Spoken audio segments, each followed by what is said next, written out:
Welcome to Cinema Flicks and Music Picks. I'm Davey, your host with the most, the beast with the least. The least we can do today is continue on with Jimmy Stewart month and The Man from Laramie. Directed by, speaking of the man, it's directed by a man, Anthony Mann. And this was the last of the films that he and Jimmy Stewart would do together in the famous cycle of westerns in the 1950s. This is perhaps, I'd say, my favourite of the bunch, but you know, it's always up in the air. We'll no doubt be returning to a few over the month, so let's see if that holds up. And a few people have asked me to cover this one, so I thought I would. The rough plot, and it goes quite in depth, it's a bait and hook, bait and switch.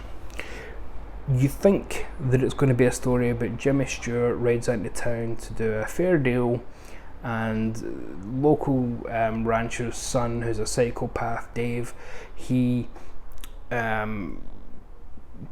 brutally assaults Jimmy Stewart and kills his mules and sets fire to his wagons. That's enough for any standard western to, you know, set up a perfectly fine 90-minute movie. That's not even slightly the story of this film, but it's what happens in the first third.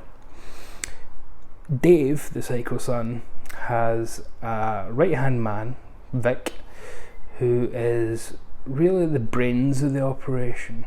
So the whole area is owned by Donald Crisp, the old man, veteran of 1.5 million movies, and he rules it with something of an iron fist, and we later find out, again, but he always do spoilers on these because these are old films, that he's got an uneasy alliance with the Apaches, where he drip feeds them information and weaponry to do as they will.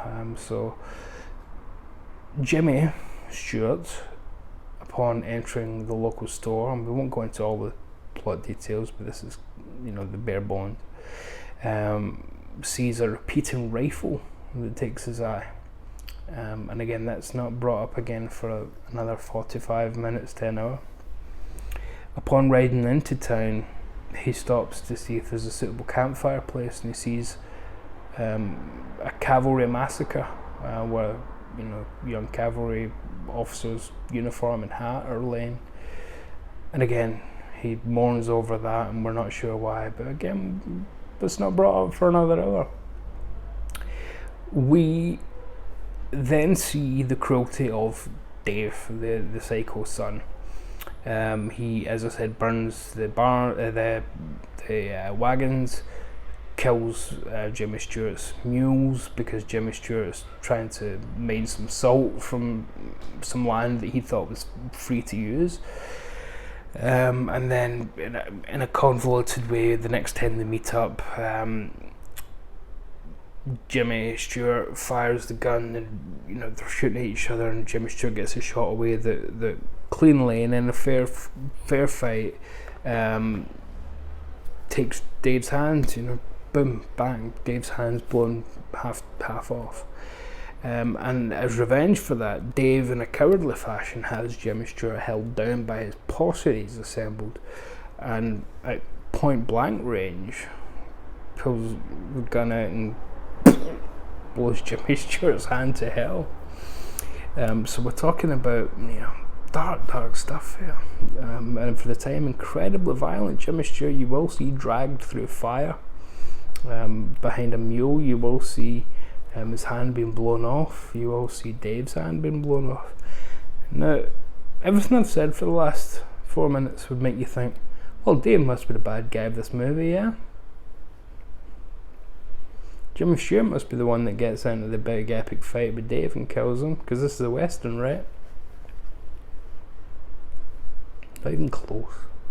Dave's got the minder, Vic, who works for his father, Donald Crisp, and Vic is very much employed as the steady Eddie. Keep an eye on Dave, make sure he doesn't go too schizo on us, make sure that he doesn't, you know, shoot too many people's hands off. And we're led to believe that Vic, played by the wonderful Arthur Kennedy, who was a major star at the time, who had, I think, 5 Oscar nominations in the 50s alone, we're led to believe that Vic is the chivalrous one, and he has a sense of honour, which he seems to do, because he has a fist fight with Jimmy Stewart, but when it's over they shake on it, and he's the one that tells Dave, you can't do this, it's not a rational response. The guy was on the main insult and you're destroying his livelihood. This is insane. But we subsequently learn that both of them, so Vic and Dave, have been selling these repeating rifles to the Apaches. So Jimmy, having noticed that repeating rifle at the start of the film in the local store, now finds a cache of them up in the hills and puts 2 and 2 together by looking at the crates and how they're labelled. It comes from the farm, comes from the Donald Crisp's place. But we do know that Donald Crisp isn't the one in on the grift, it's his sons.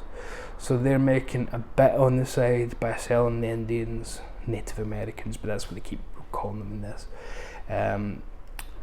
5 guns at a time, 10 guns at a time. But his father's so incensed at what Dave continues to do, continues to be a letdown, that he tells Vic, basically, you're the son I should have had, not this disappointment next door, not realising that Dave hears it. So Dave leaves, goes Tonto, if you pardon the Western pun, and sets a fire next to the guns so that the Native Americans will see it and come, which is their signal. And he's going to give them all the guns. And Vic rides up and says, "What the hell are you doing? There's a reason we only give them 5 at a time. It's so they can't take over the whole bloody town or the whole, plain. It's, if we give them all that, there won't be a town in 2 weeks." So they tussle, and Vic kills Dave. Yeah, so the whole film has been set up that Dave is your main villain. He's killed by Jimmy Stewart doesn't even know he's been killed. It's quite a twist on the Western tropes that you will be expecting.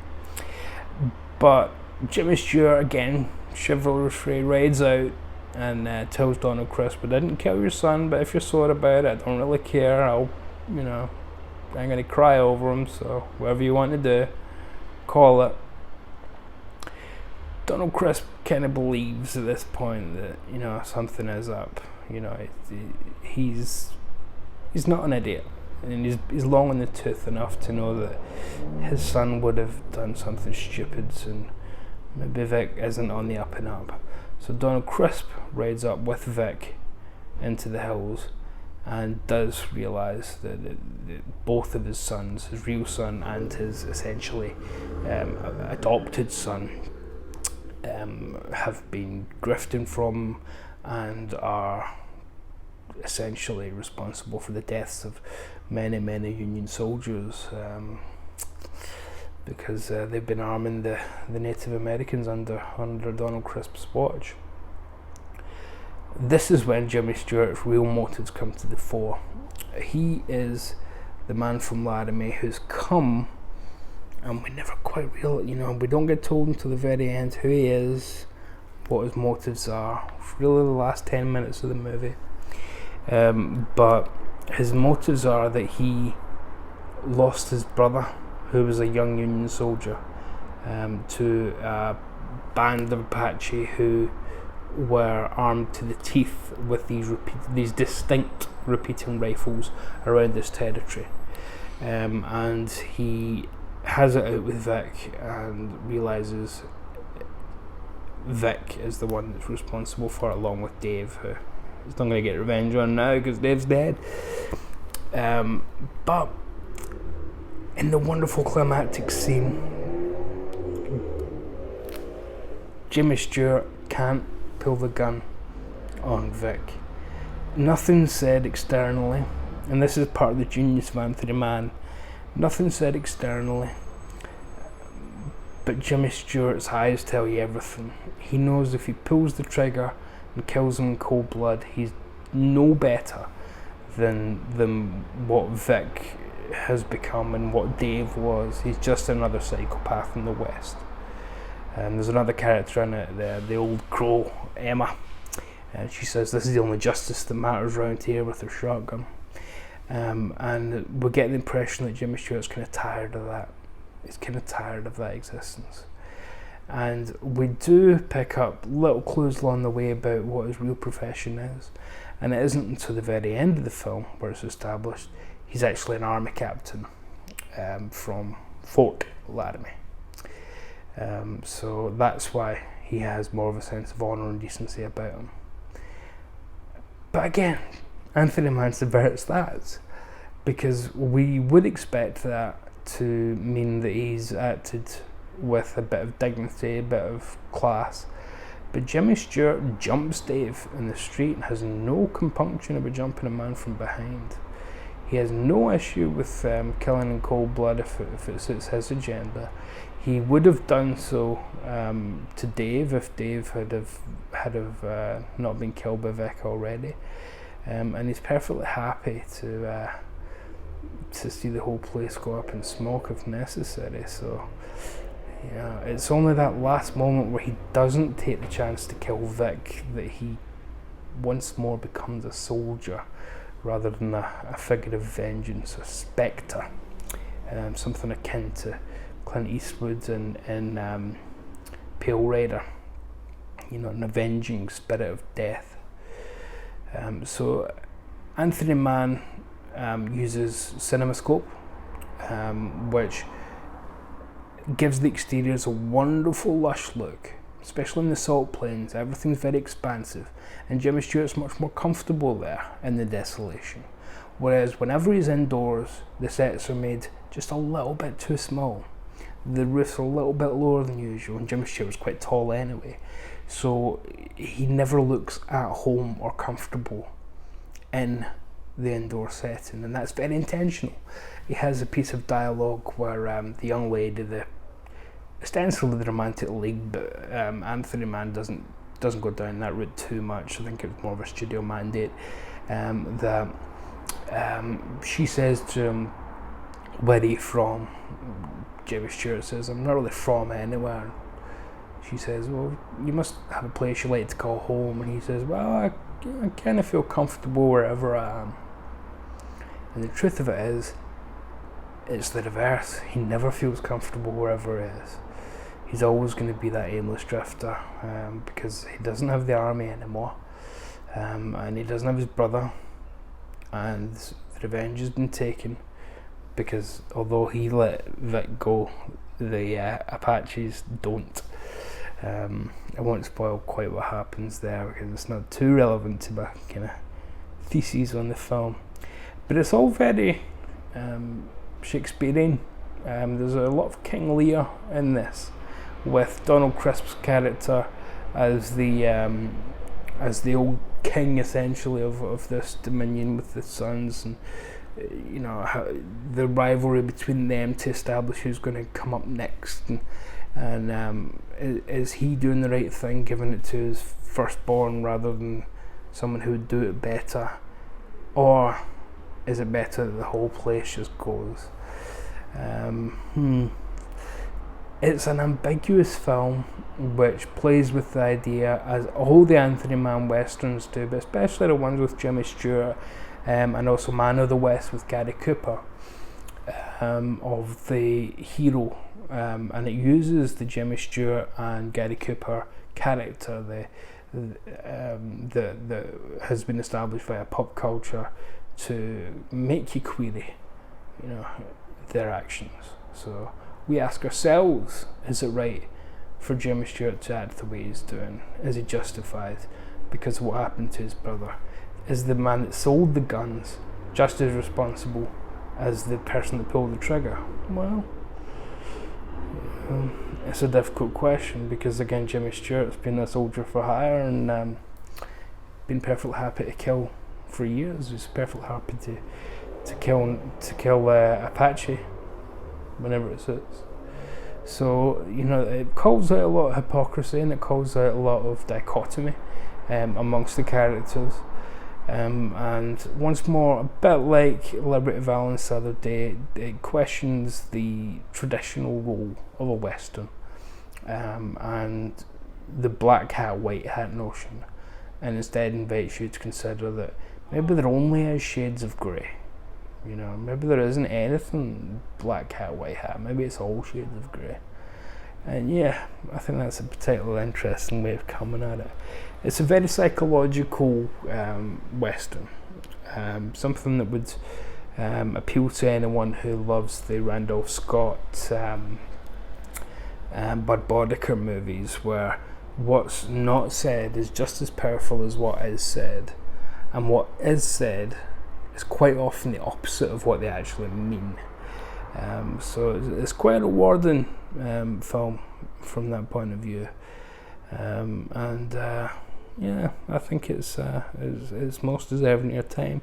Sadly, the last time they would ever work together and indeed speak, because Jimmy Stewart and Anthony Mann had a fallout when Jimmy Stewart asked him to direct the next picture, Night Passage, and Anthony Mann said the script wasn't good enough, and frankly suspected it was just an excuse for Jimmy Stewart to get to play the accordion.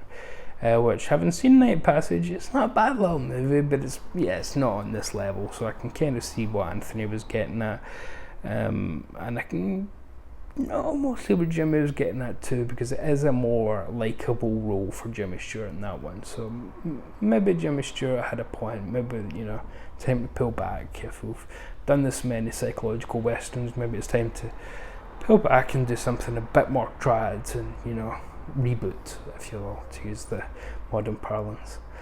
And it's a gorgeous looking picture as well, Night Passage, but we'll no doubt come to that at some point. But today's film again was The Man from Larrabee, including a UK #1 single in the title track, bizarrely, but yeah, essential watching for any fan of the Western, for any Jimmy Stewart fan, and to be honest, I think for anybody who likes 50s cinema, that kind of moral ambiguity of the noir era and things like that, it's very psychological.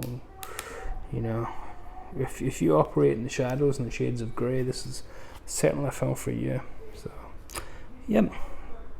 Well, thanks very much for watching. I've rambled about that a bit longer than I intended to, but it is quite a film that invites you to look beyond, to look underneath. So, let's see if we can find something a little bit brighter for tomorrow. I might pick something from way left field, who knows, way left field. But until then, thank you very much for watching. Hope you're enjoying the month so far. And yeah, do me a favour and just be careful out there. Love and mercy, my dears. Love and mercy.